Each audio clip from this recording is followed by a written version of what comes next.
지난 시간에도 계속 말씀드렸듯이 우리 하나님께서 이미 창세기 15장 13절에서 애굽에서 노예로 고난을 받을 것이다 라는 말씀을 하시고 출애굽에서 실제로 그런 고난이 있었죠. 그리고 하나님께서 모세를 세우셔서 이렇게 탈출하는 그 장면을 우리가 봤습니다. 그래서 그런 탈출기가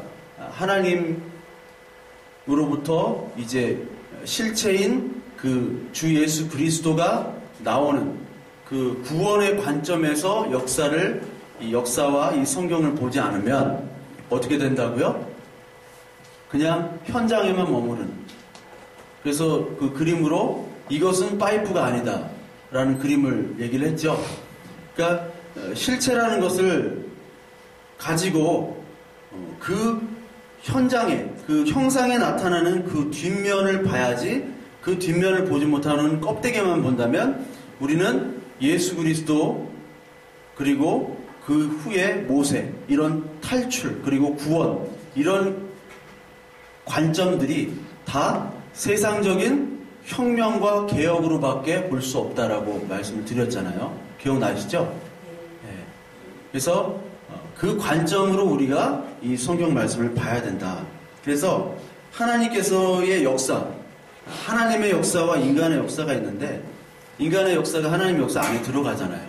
그러니까 하나님의 역사는 이미 계획했던 것들을 그대로 펼치는 역사입니다. 언제 계획하셨어요, 이게? 창세 전부터 계획을 하셨다는 거예요. 어떻게? 하나님은 전지전능하신 분이기 때문에. 그래서 그것들을 창세기부터 계시록까지 쭉 펼쳐지고 있다. 지금 역사라는 것은. 우리는 현재가 있고 지금 과거가 있고 미래가 있잖아요. 미래는 모르잖아요. 그렇지만 하나님의 관점은 현재밖에 없다고 그랬잖아요. 그게 영원성. 그러니까 우리가 이 하나님으로부터 예수 그리스도를 통해서 구원을 받았다는 것은 현재, 미래, 과거 이러한 시점에서, 그리고 공간 개념에서 탈피해서 창세기부터 계시록까지 우리는 다 이미 알고 있다라는 거죠. 그것이 축복입니다. 그것이 복이고 그것이 하나님 나라의 백성인 거예요. 그런데 이 인간의 역사는 뭐만 머물러 있어요? 현재에만 머물러 있는 거예요. 여러분, 역사가 과거를 통해서, 과거잖아요, 역사가. 근데 인간의 역사를 보면, 그 토인비도 그랬듯이, 인간의 역사는 과거의 역사를 통해서 배우지 못하는 것이 인간의 역사라고 그랬어요. 그렇죠? 과거에 되풀이된 실수들을 계속해서 되풀이하는 게 인간의 역사입니다. 근데 하나님은 그 역사를 실수하지 않으시죠? 실수하지 않으시는. 왜? 하나님 미리 작정한 것들을 그대로 밀고 나가시는 거예요. 똥개는 짖어도 기차는 가는 거지. 우리가 막 짖어도, 우리가 하나님한테 막 짖어요. 막 짖어도 하나님이 계획하신 그대로 이렇게 가는 거지. 우리가 짖는다고 그 계획을 바꾸시고 그거를 트시고 이렇게 하시는 분이 아니에요. 물론 성경에서는 출애굽이나 모든 성경에서는 하나님이 그 음성을 들으시고 이 백성들의 부르짖음을 들으시고 다시 마음을 바꾸시다, 이런 말씀들이 굉장히 많습니다. 근데 그것들은 우리의 수준에서 알려주시는 것이지, 원래 하나님의 은혜로 된 프로젝트, 그 역사의 흐름이, 그 과정이 그대로 우리에게 나타나는 것이지, 하나님 그때마다 바꾸시는 분은 아니에요. 우리가 볼 때는 그렇지 몰라도. 그래서 우리가 기도할 때나 말씀을 볼 때 사실 이런 하나님의 역사를 중심으로 봐야 됩니다. 하나님의 역사를.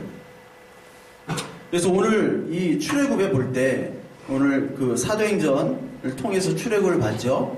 출애굽을 볼 때 이 출애굽이 지난 시간에도 출애굽이 1장을 봤을 때 1장 6절에 보면 그 많은 인원수가 됐잖아요. 이스라엘 백성들이 인원수가 됐는데 그 사람들을 요셉을 알지 못하는 세 왕, 18왕조, 아멘호텝, 툰모세 3세, 툰모세 2세, 1세 이렇게 나가는 그 18왕조, 그 왕조들이 이제 이 이스라엘 백성들을 탄압하기 시작하죠.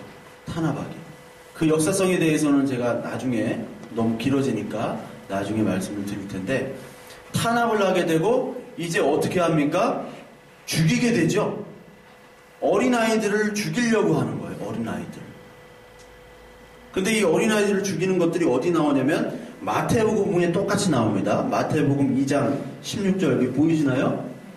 글씨가 작아가지고 한번 읽어볼게요. 시작. 그들이 떠난 후에 주의 사자가 요셉에게 협응하여 이르되 헤롯이 아기를 찾아 죽이려 하니 그러나 그의 어머니를 데리고 애굽으로 가여 내가 내게 이르기까지 거기 있으라 하시니 요셉이 일어나서 밤에 아기와 그의 어머니를 데리고 애굽으로 떠나가 헤롯이 죽기까지 거기 있었으니 이는 주께서 선지자를 통하여 말씀하신 바 애굽으로부터 내 아들을 불렀다함을 이루려 하심이라. 이에 헤롯이 박사들에게 속은 줄 알고 심히 노하여 사탄을 보내어 베들레헴과 그 모든 지경 안에 있는 사내아이를 박사들에게 자세히 알아본 그때를 기준하여 2살부터 가려 다 죽이니 이에 선지자 예레미야를 통하여 말씀하신 바 라마에서 슬퍼하며 크게 통곡하는 소리가 들리니 라헬이 그 자식을 위해 애곡하는 것이라. 그가 자식이 없으므로 위로받기를 기다리고자 함이 이루어졌느니라. 네. 요셉을 알지 못하는 왕이 나타나서 애굽의 왕이 이스라엘 백성들을, 남자아이들을 죽입니다. 근데 이 마태복음에서도 똑같은 일이 반복이 되는 거예요.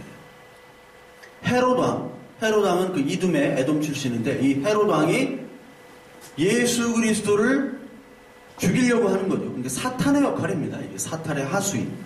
마찬가지로 애굽에 있는 바로 왕 역시 사탄의 하수인으로 이스라엘 백성을 죽이려고 하는 거예요. 그런데 이 두 가지 공통점이 성공합니까? 실패합니까? 다 실패로 돌아가죠. 출애굽기 1장 7절에 보면 이스라엘 자손은 생육하고 불어나 번성하고 매우 강하여 온 땅에 가득하게 되었더라. 죽였는데 죽지 않는 거예요. 죽일 수가 없는 겁니다. 마찬가지로 이 헤롯 왕이 예수 그리스도를 죽이려고 하는데 죽질 않아요.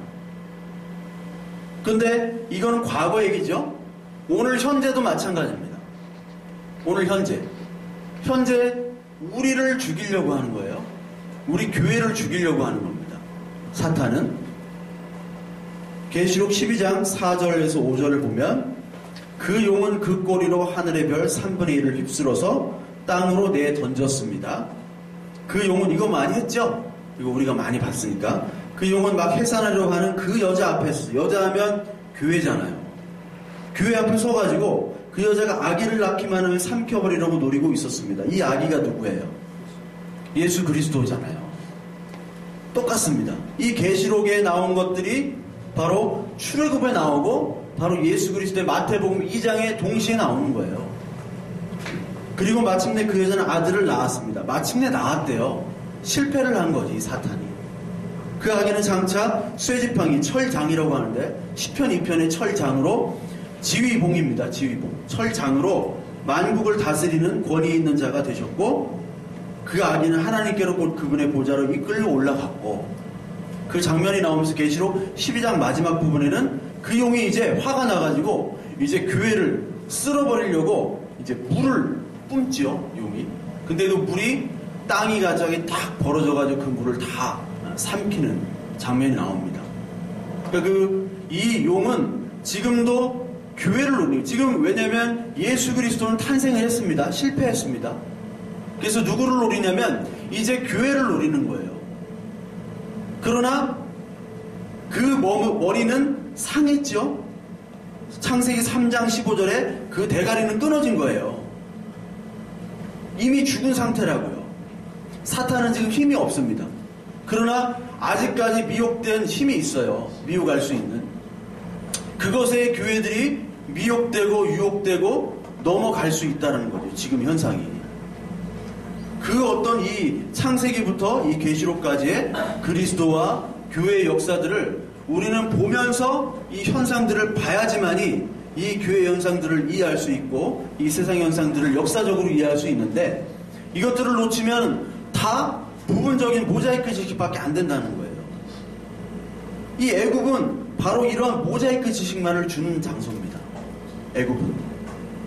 세상이 이 바로라는 왕이 되고, 그리고 많은 백성들은 그 왕을 따르는 부품화 시키는 것이 바로 바로예요.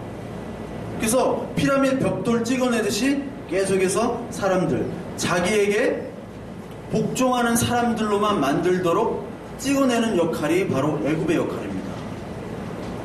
그래서 하나님의 자녀, 하나님의 지존자, 하나님의 정말 존귀한 자녀를 뭘로 만들어요? 애굽 사탄의 종으로 만들려고 오늘 계속 노력하는 그 사탄의 역할들이 지금 오늘 출애굽기 우리 보는 애굽의 역할과 바로의 역할로 동시에 나타나고 있어요. 그래서 이 애굽이라는 장소는 계속해서 우리를 하나의 세상의 고정관념으로 패턴을 가지고 우리를 하나님의 자녀가 아닌 세상이 원하는 사람들로 만들려고 하는 것이 바로 애굽이에요. 벽돌로 만드는 거예요, 벽돌로. 왜냐면 핑크 플로이드라는 그 가수가 있는데 Another Brick in the Wall이라는 노래가 있어요. 거기 보면 애들이 이렇게 가면서 컨베이 벨트로 가면서 이렇게 소세지가 돼가지고 나오는 뮤직비디오가 있는데, 저도 이제 그 나폴리에서 한번 노숙을 해봤는데, 프랑스 애들이랑 노숙을 할 때 그 프랑스 애들이 저한테 하는 질문이, 왜 한국 애들과 일본 애들은 헤어스타일, 옷 입는 거, 말하는 거, 그리고 뭐 끌고 다니는 거, 여행할 때 왜 이렇게 똑같냐? 근데 왜 너는 이렇게 그지같이 노숙하고 있냐? 근데 나는 돈이 없어서 그런 거고, 걔네들 나도 모르겠다. 그러면서 뭐 독일과 프랑스의 관계, 그리고 한국, 일본과의 관계를 말도 안 되는 영어로 이렇게 얘기하다가 이제 현역이 있는데, 이 한국 사회도 마찬가지로 이제 획일화돼 있죠. 우리 교회도 마찬가지예요. 교회가 작은 교회나 큰 교회나 모든 성경의 프로그램과 교회 시스템이 같아요. 그러니까 우리는 이거 우리가 한 게 아니잖아, 이거. 우리가 설치한 게 아니잖아요. 근데 큰 교회나 작은 교회나 2명이 있어도 빔 프로젝트를 놔야 돼요. 그리고 2명이 있어도 3명이 있어도 10,000명 있는 교회랑 똑같이 뭘 하려고 합니다. 그러니까 어떤 그 모델이 돼 있어요. 그 서초동에 있는 S교회 제가 동기가 있어서 가봤는데 11층이더라고요, 그 교육자실이. 근데 이게 내가 교회를 온 건지 이게 대기업 사무실을 온 건지 모르겠더라고요. 그 예술전이 쫙 보이고. 근데 그게 뭐 나쁘다 그런 얘기가 아니라 제 느낌에 내가 회사원 같은 느낌이 드는 거예요. 그것도 대기업 회사원. 나는 자영업만 해가지고 대기업 모르겠는데, 이 획일화된 모든 고정 틀로 만들어버리는 것, 이것이 바로 이 세상입니다. 그래서 이 피라미드를 진 이 돌 있죠, 벽돌이 창세기 11장에 또 나옵니다. 어디서 나와요? 바벨탑을 할 때 뭐를 찍어내요? 벽돌. 수메르 문화에서 벽돌이 먼저 생기는 거예요. 벽돌이 가장 발달합니다. 진흙이 많아서 그런지 그 벽돌을 찍어내는 것이 바로 지금으로 봐도 반도체 기술과 똑같은 거예요. 그때는 내가 내 이름을 내기 위해서, 탑을 쌓기 위해서 인간의 욕망으로 벽돌을 쌓았죠. 그런데 지금은 어떻게 해요? 바로의 명령에 따라 쌓기 싫은 벽돌을 내가 쌓아야 되는 존재로 바뀌는 겁니다. 하나님께서 주신 그 자유, 그 하나님과의 교제 상태에서 죄가 들어가면요, 일단 처음에는 즐거워요.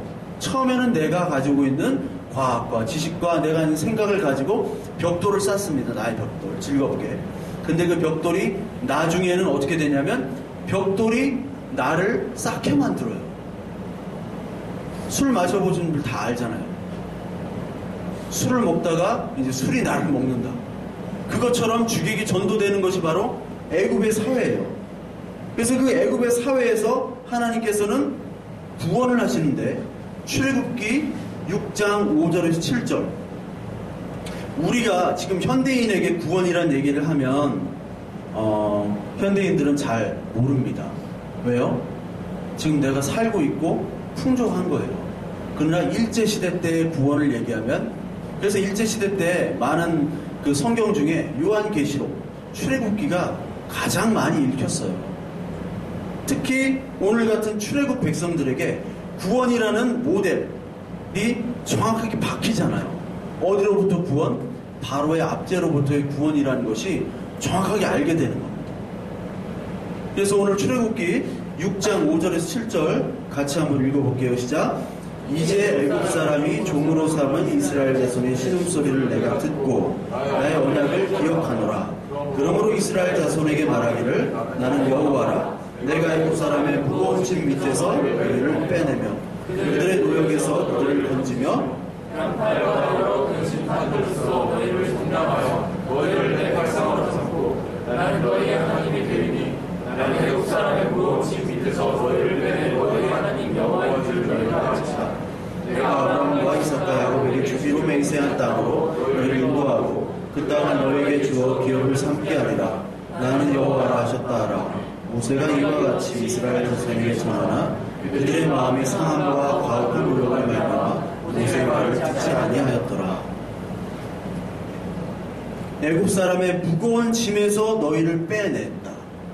이게 마태복음 11장 28절에 보면 수고하고 무거운 짐진 자들아 다 내게로 오라. 이 말과 상충이 되죠? 똑같죠? 이 수고한 짐 중에 가장 큰 짐이 뭘까요? 죽음의 짐입니다.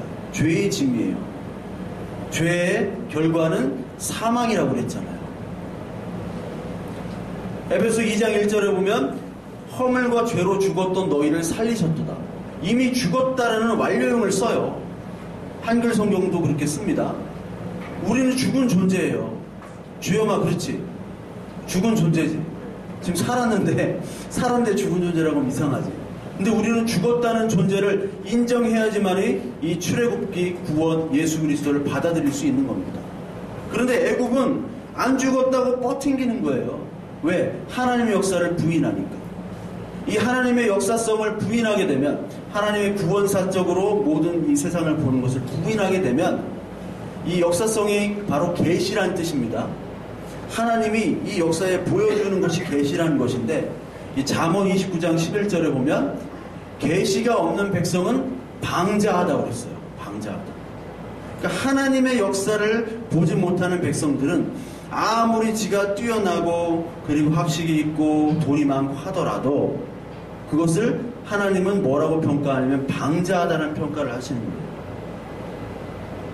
이 애굽을 통해서 우리는 바로 세상의 방자함을 봐야 되는 것이고, 우리의 연약함 속에서 하나님이 우리와 함께 하심의 그 능력을 우리는 봐야 되는 것이에요. 그것이 하나님의 자녀의 영적이라는 통찰이에요. 영적인 통찰. 영적으로 영성, 영자를 많이 들지만 그것이 하나님의 역사성을 보지 못하고 어떤 나오는 현상으로만 영적이란 얘기하는 것은 다 거짓말입니다. 다 부질없는 거예요. 그래서 하나님께서는 이스라엘을 건지시는데 어떠한 방법으로 건지시냐? 모세라는 인물을 통해서 건지시는 거예요. 모세. 그 지난주에도 출애굽기 1장에서 누구를 통해서 이스라엘을 만들었죠?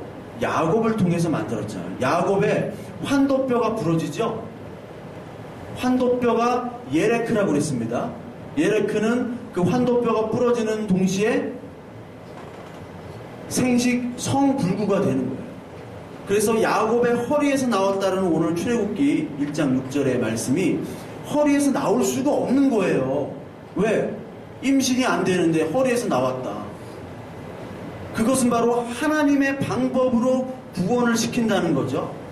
모세는 하나님의 방법으로 끄집어내고, 모세는 하나님의 방법으로, 자기는 힘이 없어, 하나님의 방법으로 이 백성들을 이끌어간 겁니다. 근데 애국은 어때요? 지도자가 있잖아요. 지도자. 왕 바로가 있습니다. 바로로부터 나오죠.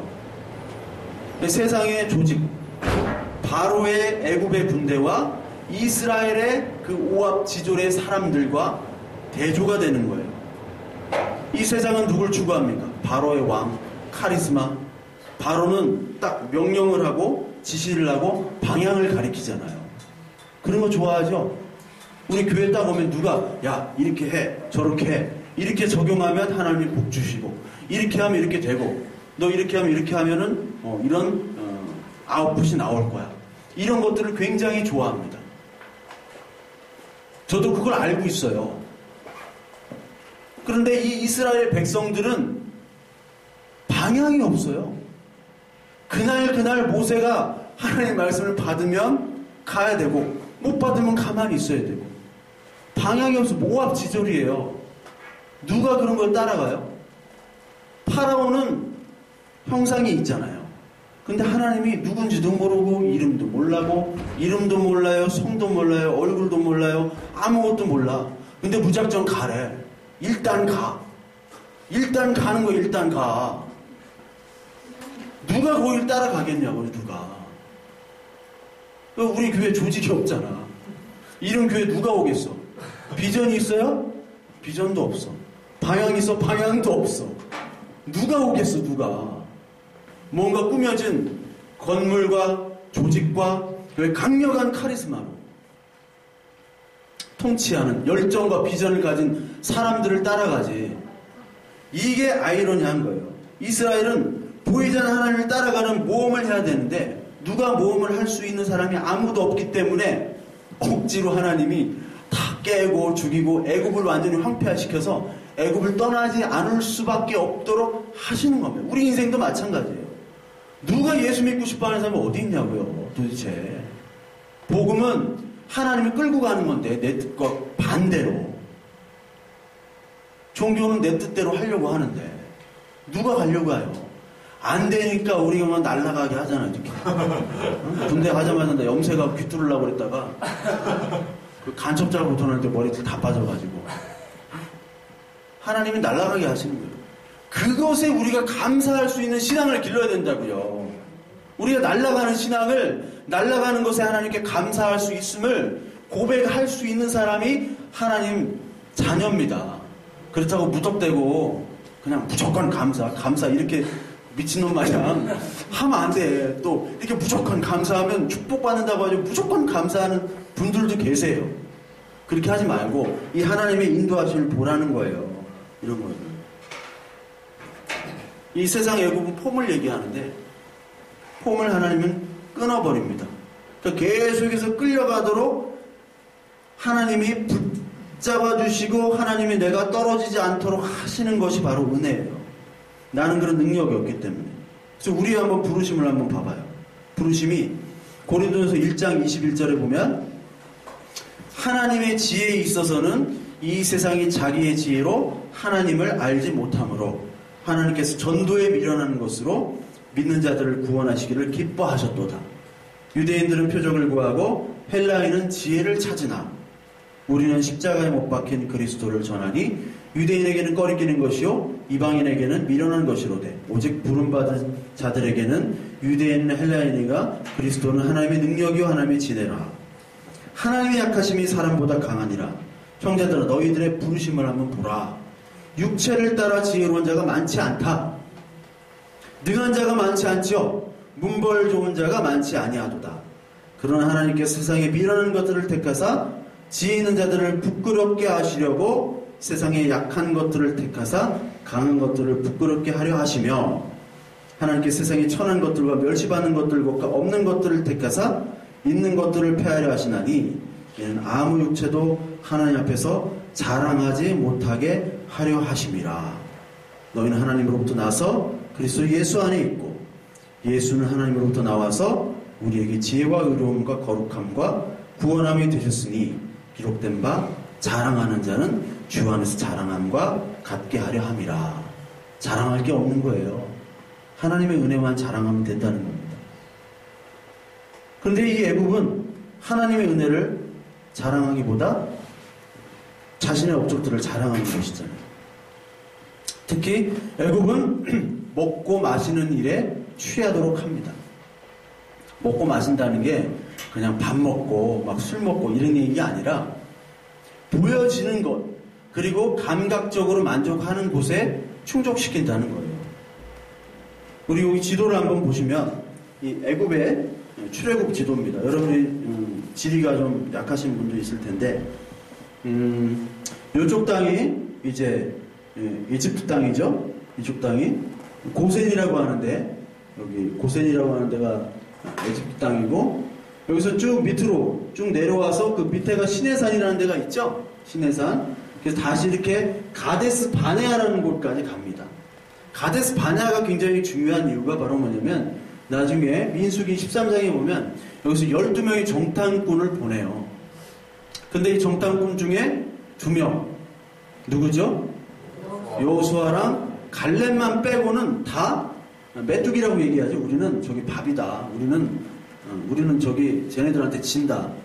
얘기해서 이제 가데스 바네아부터 삥삥삥삥삥삥 돕니다. 이게 37년 하고 한 6개월 정도 돌게 돼요. 가데스 바네아부터.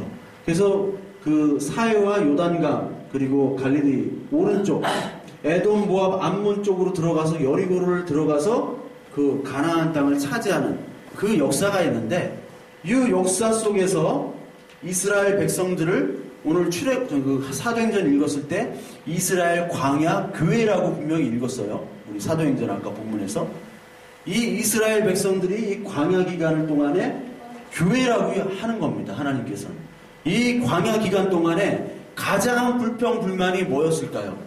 성경에서 바로 먹고 마시는 문제예요. 광야 가보셨어요? 뭐 권사님 너무 많이 가보셨고, 광야는 먹고 마시는 문제.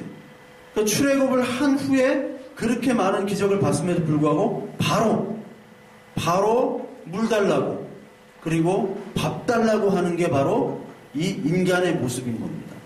아니 우리의 모습인 거예요. 물 달라 밥 달라. 그러면서 이 출애굽기 하면서 뭐라고 얘기하냐면 민수기 11장 우리 한번 볼까요? 민수기 11장 5절. 민수기 11장 5절에 보면 어떤 말씀이 있냐면, 제가 한번 읽을게요. 그들 중에 섞여 사는 다른 인종들이 탐욕을 부르매 이스라엘 자손도 다시 울며 이르되 누가 우리에게 고기를 주어 먹게 하랴. 이게 지금 광야에서 고기 먹고 싶다는 겁니다. 우리가 애굽에 있을 때는 값없이 생선과 오이와 참외와 부추와 파와 마늘들을 먹은 것이 생각나거늘 이제는 우리의 기력이 다하여 이 만나 외에는 보이는 것이 아무것도 없도다 하니, 먹을 걸 가지고 얘기하면서 우리가 애굽에 있을 때라는 것이 중요하죠. 애굽에 있을 때 우리가 애굽의 노예로 살지만 그럼에도 불구하고 먹을 거는 잘 먹었다. 근데 이 광야에서 애굽에 무덤이 없어서 이 광야에서 우리를 죽이려고 묻게 만들려고 하느냐. 그래서 불평불만하는 겁니다. 그리고 마태복음 24장 36절부터 9절 보면 우리 같이 읽겠습니다. 시작. 그러나 그날과 그때는 아무도 모르나니 하늘에 찾아보고 아들도 모르고 오직 아버지만 아시느니라. 노아의 때와 같이 인자의 맘도 그러하리라. 홍수전에 노아가 방주에 들어가던 날까지 사람들이 먹고 마시고 장가를 갖고 있으면서 홍수가 나서 그들을 다 멀리까지 깨닫지 못하시니 인자의 맘도 이와 같으라. 홍수가 노아 방주 때 들어간 날까지 사람들이 먹고 마시고 장가들고 시집 가는데만 열중하는 겁니다. 먹고 마시고 장가들고 시집 가고. 그럼 먹지도 말고 마시지도 말고 시집장가 가지 말란 얘기냐. 또 이렇게 얘기하면 안 돼. 나 이런 인간들 때문에 진짜 다 해요. 그런데 거기에 미쳐있는 거예요. 그러니까 세상적인 애굽의 사상들에만 미쳐있는 거예요.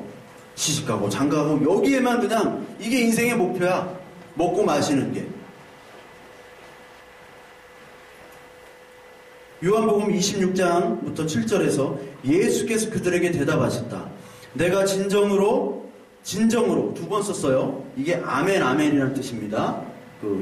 아멘 아멘으로 기록되어 있어요. 너에게 말한다. 너희가 나를 찾는 것은 표징을 봐왔기 때문이 아니라 빵을 먹고 배불렀기 때문이다. 이게 오병이어 기적 후에 예수님이 하신 얘기예요.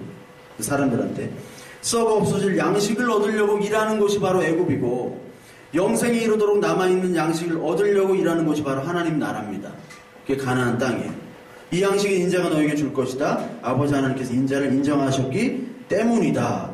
라고 하면서 요한복음 31절부터 6장 31절부터 5절까지 여러분들이 한번 같이 읽습니다. 시작. 기록된 바 하늘에서 그들에게 떡을 주어 먹게 하였다 함과 같이 우리 조상들은 광야에서 만나를 먹었나이다.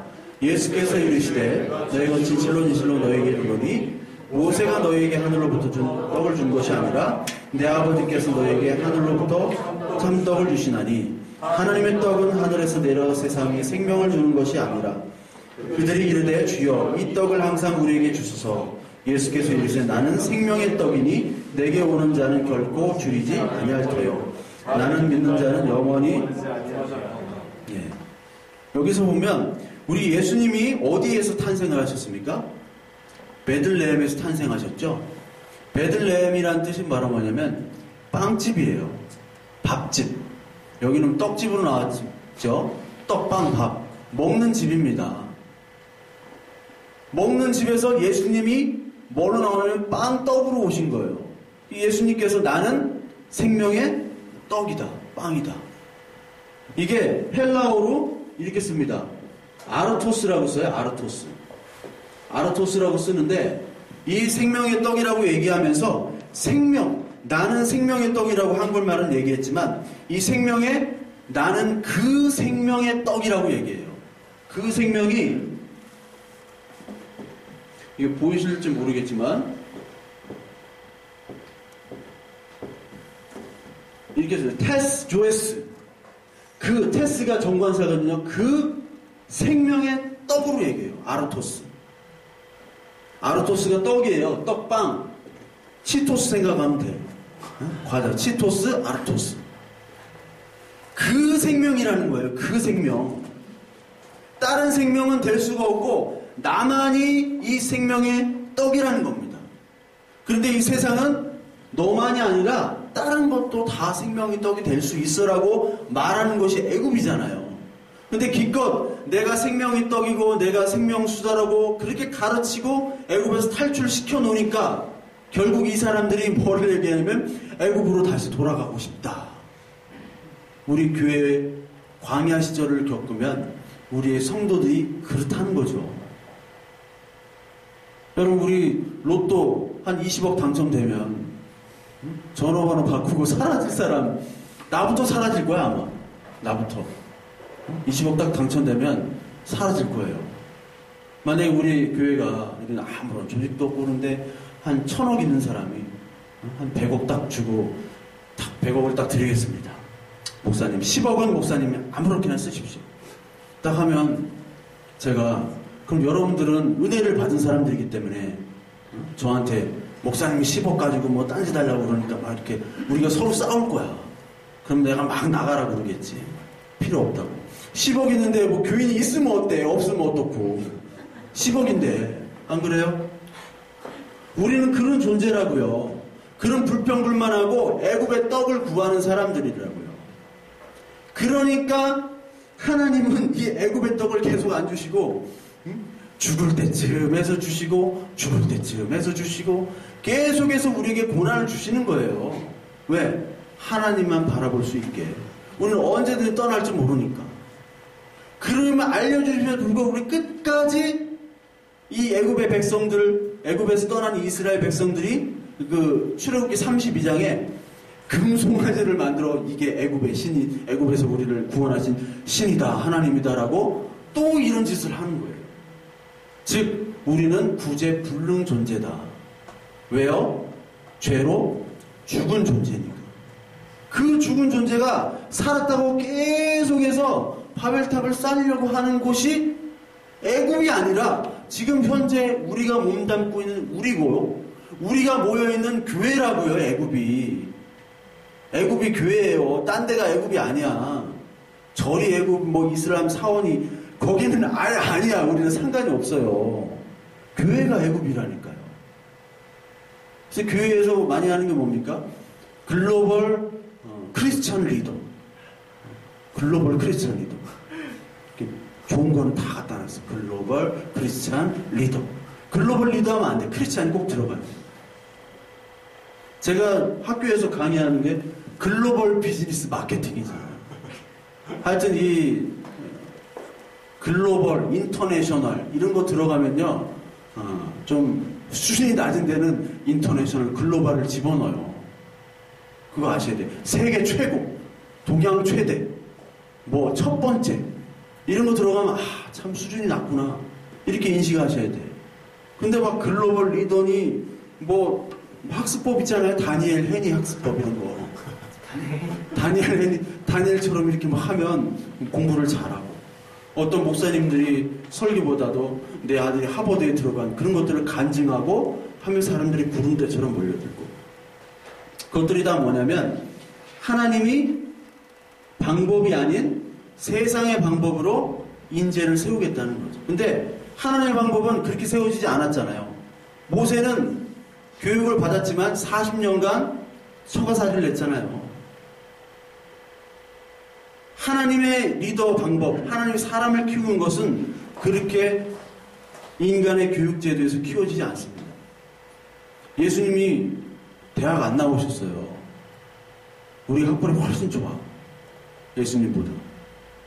진짜 리더는 모세처럼 죽었다가 건짐 받은 사람이 리더입니다. 모세. 그래서 모세가 숨길 수 없어가지고, 더 이상 숨기다가 숨길 수 없어가지고, 모세가 뭐에다가 저기냐면 갈대 상자에다가 모세를 했잖아요. 거기 했잖아요. 이 갈대 상자가 뭐냐면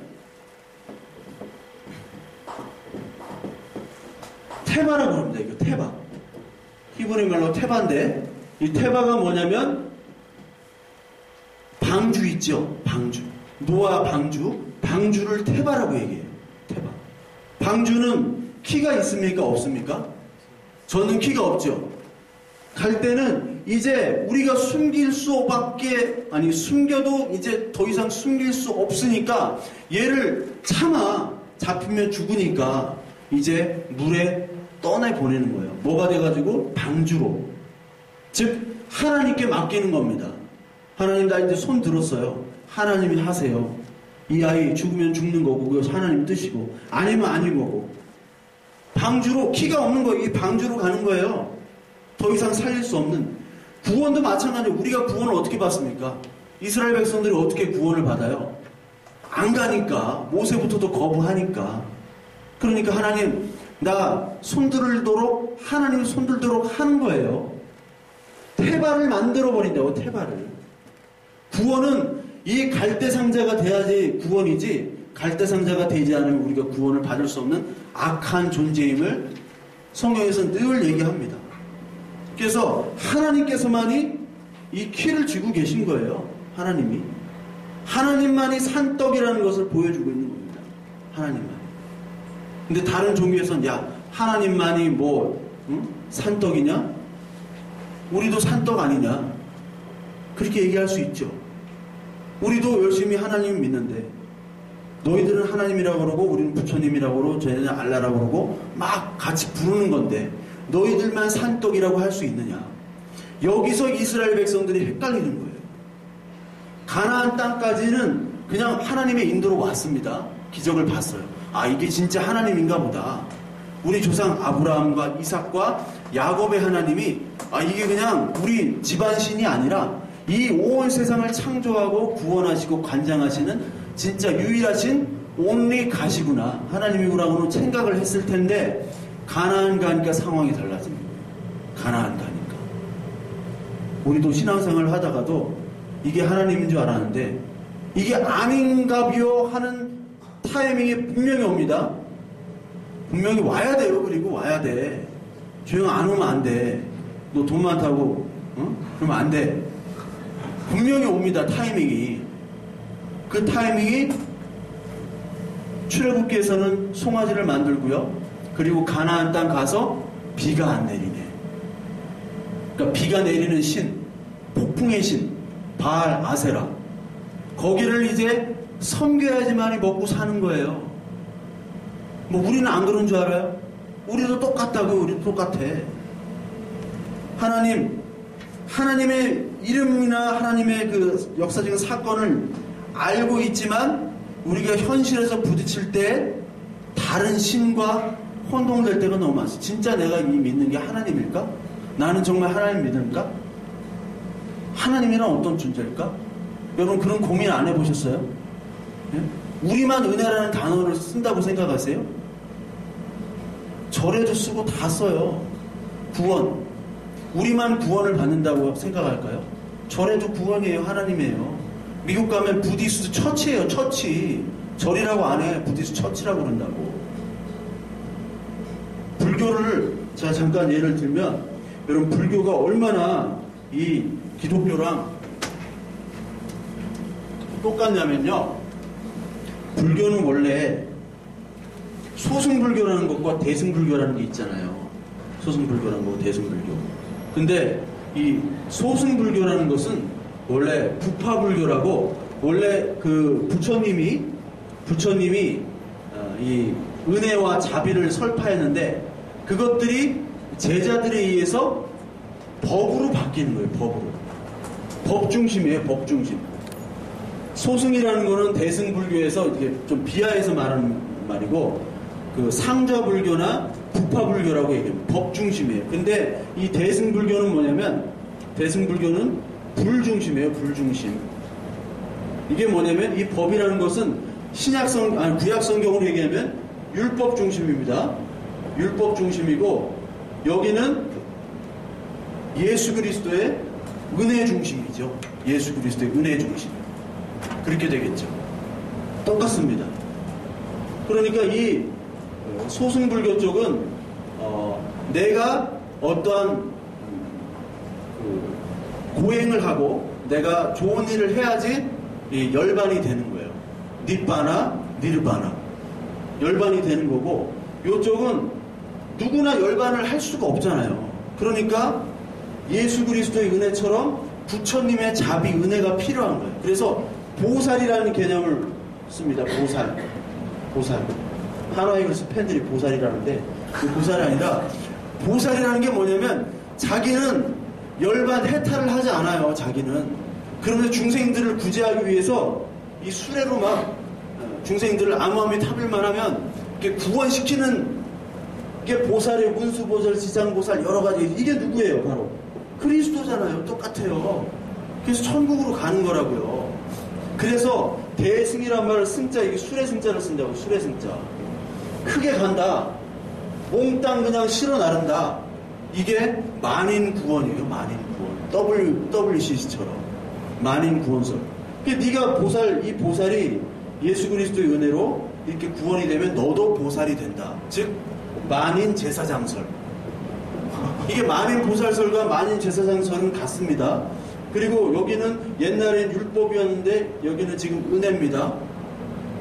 똑같다고요. 똑같아. 그래서 결국은 뭐를 하냐? 공을 실현하는 거예요. 공. 이 공이라는 게 뭐냐면 찬 것도 아니고 빈 것도 아니요. 같기도 있죠. 찬 것도 아니고 빈 것도 아닌데 이 불교에서는 어떻게 해탈을 하냐면 깨달음으로 해탈을 갑니다. 깨달음이 어떤 깨달음이냐면 지금 있는 내가 말하는 사람이 나잖아요. 포기또 에르고슴. 나는 생각한다. 고로 존재한다. 그런 생각조차도 없애는 게 공입니다. 그러니까 내가 깨달음을 얻었다라고 하는 그런 자체도 없는 게 공이에요. 그것이 바로 해탈의 단계예요. 저기 보면은 제가 재밌는 사진을 한번 보여드릴게요. 어떤 사진이냐면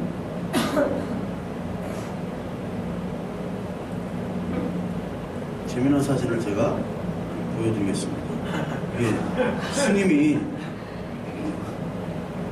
스님이 지금 이렇게 오토바이 오락실에서 이거 하시는 스님이 포착이 됐어요.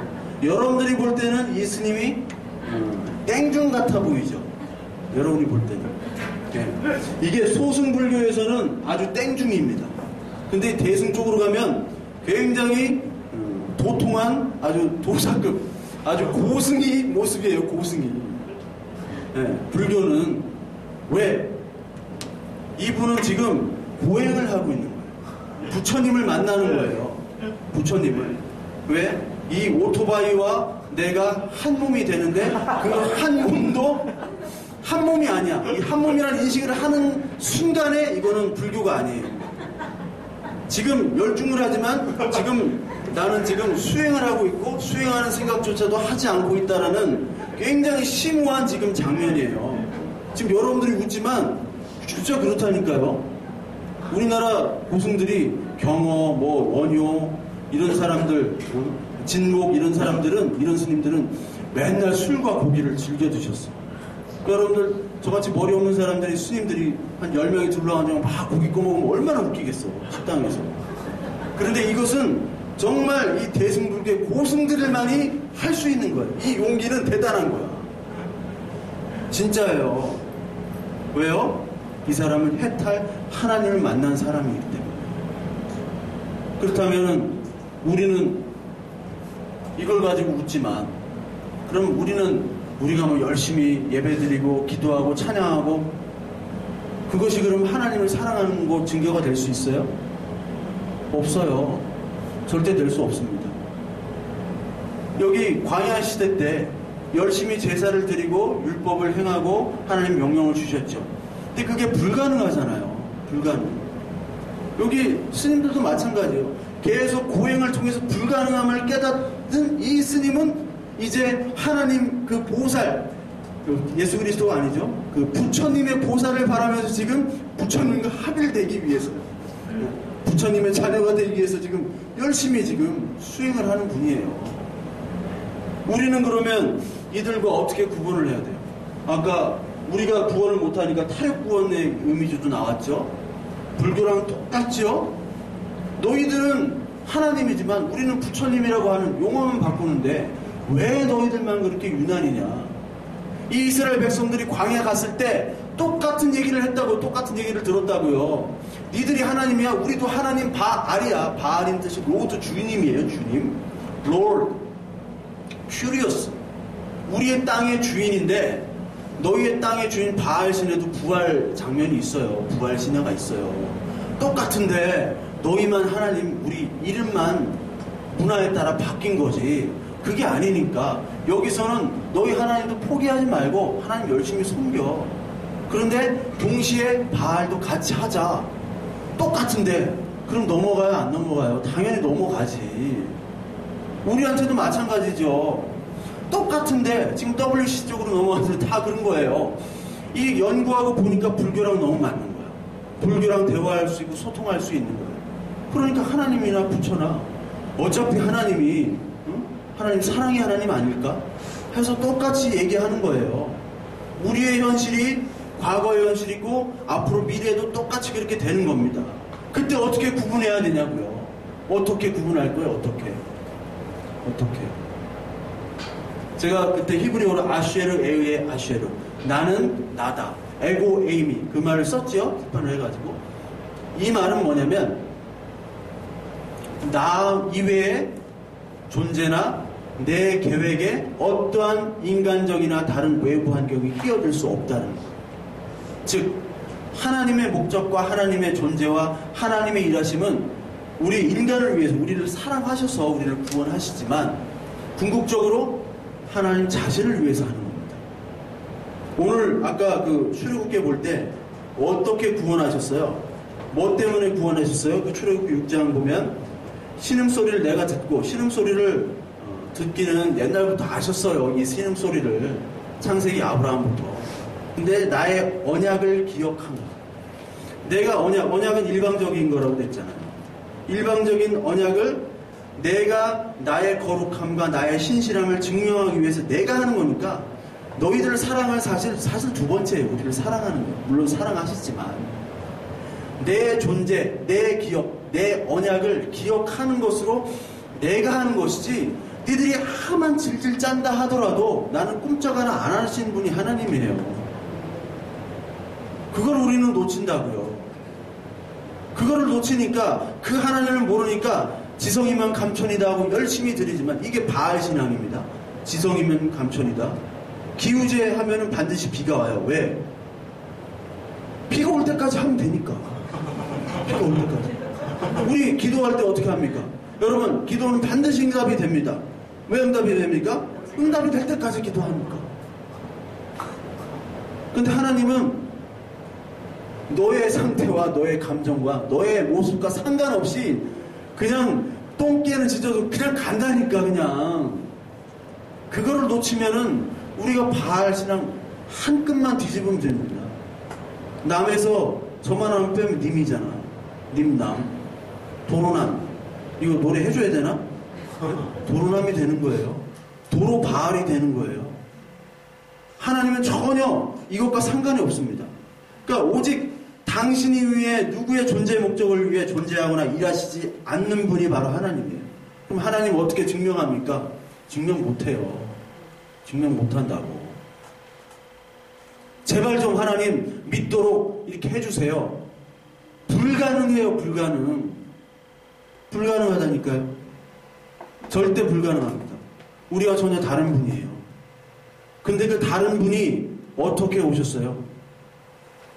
예수 그리스도 육체로 오셨다는, 그게 요한복음 1장 14절에 말씀이 육체로 오셨다라는 거. 헬라 철학에서도 가장 비참한 건 뭐냐면 헬라 철학은 형상이 없는 것이 가장 최고의 단계입니다. 그 플라톤 같은 경우는 수학이나 음악을 좋아했지 미술 뭐 이런 것들은 다 경멸을 했어요. 플라톤은 형상이 없는 거. 그래서 이슬람도 형상이 아무것도 없습니다. 이슬람 예배당에 가서 예배를 드려보면 그 예배당에 아무것도 없어요. 지금 IS가 뭐 상들을 다 부시잖아요, 막. 근데 부시는 이유가, 그 유물들을 다 부시는 이유가 걔네들한테는 전혀 중요하지가 않아. 그것도 우상들이기 때문에. 하나님은 절대로 어떤 상으로 표현되지 않아요, 이슬람은. 그런데 그 절대로 표현되지 않는 단계, 최고의 단계가 눈으로 가시적인 현상으로 보여진다는 것은 이건 비참한 단계로 떨어지는 거예요. 이게 인카네이션. 성육신. 하나님이 전혀 우리와 다른데도 불구하고 성육신이 돼가지고 우리의 모습으로 오시고 누구한테 세례까지 받으셨어요? 세례 요한, 사람한테 세례를 받았다는 것은 죄 있는 것을 죄 씻고 예수 그리스도와 그 하나님과 연합한다는 건데, 아니 본인이 하나님인데 본인이 하나님인데 연합한다고. 본인이 죄가 없음에도 죄가 있는 것처럼 세례를 받는다고 하는 것 자체가 벌써 하나님은 비참하게 떨어지셨다는 거예요. 왜? 우리를 사랑해서는 두 번째 이유고, 하나님 자신이 존재는 자신이기 때문에 나는 나, 에고 에이미, 아슈에르 에의에 아슈에르, 아니 에의에 아슈에르 에의에, 나는 나야. 더 설명하지 마. 그것을 보여주기 위한 하나님의 방법이에요. 우리가 성경을 통해서 이거를 봐야 됩니다. 그래야 불교랑 다르다니까. 그걸 알 수 있다니까요. 불교는 결국 타협구원도 얘기하고 뭐 하지만 결국은 나로부터 시작하는 거예요. 결국은 내가 깨달아야지, 그 깨달았다는 그 자체 관념도 사라져야지 해탈공이다 해서 이 스님이 열심히 이렇게 지금 무아지경에서 하시는 거야. 이분은 대단한 고승이에요. 이분 한번 만나고 싶네. 지금 못다리에 뭐가 들어온지 나는 저기 궁금한데 뭘 저렇게 가득 메고 이렇게 열심히 오락실에서 오토바이를 하시는지. 네.